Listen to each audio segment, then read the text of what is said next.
1982 సంవత్సరం డిసెంబర్ 4వ తారీఖు ఆస్ట్రేలియా దేశంలో మెల్బోర్న్ అనే పట్టణంలో పుట్టబోతున్న బిడ్డ కొరకు అందరూ ఎదురు చూస్తున్నారు. మొత్తానికి ఒక 2-3 గంటలు అయిపోయిన తర్వాత ఆపరేషన్ థియేటర్ లో నుంచి డాక్టర్ బయటకు వచ్చాడు. ఏ మాట మాట్లాడకుండా మౌనంగా ఉన్నాడు. తండ్రికి ఏం అర్థం కాలేదు, చుట్టూతో ఉన్న బంధువులకి ఏం అర్థం కాలేదు. అయ్యా ఎవరు పుట్టారు, బాబు పుట్టాడా పాప పుట్టిందా, ఎవరు ఏం సమాధానం చెప్పట్లేదు. డాక్టర్లు నర్సులందరూ మాట్లాడుకుంటూ ఉన్నారు.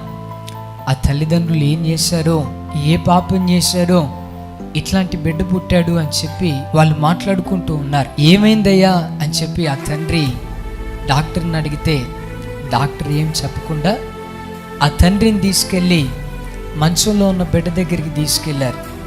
విచిత్రం ఏంటో తెలుసా, పుట్టిన బిడ్డకు 2 చేతులు 2 కాళ్ళు లేవు. కానీ మంచంలో ఉన్న తల్లి చూసిన తండ్రి మాత్రం బిడ్డను చూసి ఒకే ఒక మాట అన్నారు. ఏమన్నారో తెలుసా, యెహోవా ఇచ్చెను, ఆయన నామమునకు స్తుతి కలుగును గాక.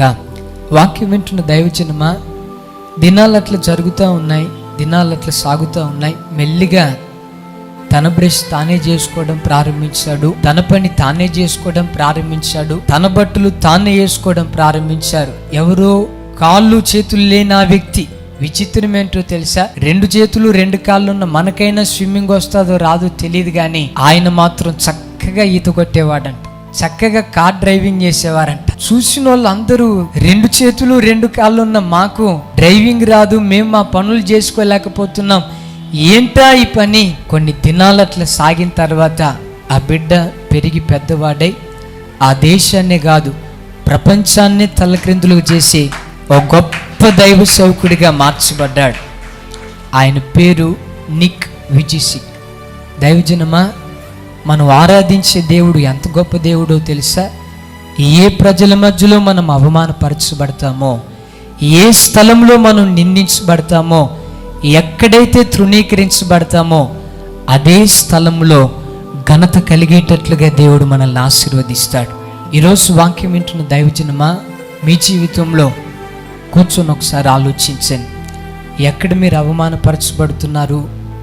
ఉద్యోగంలో మీకు అవమానం ఎదురవుతుందా? మీరు చేస్తున్న వ్యాపారంలో అవమానం ఎదురవుతుందా? మీరుంటున్న స్థలంలో మిమ్మల్ని చూసిన ప్రజలందరూ అవమానంగా మిమ్మల్ని గురించి మాట్లాడుతున్నారా? భయపడకండి.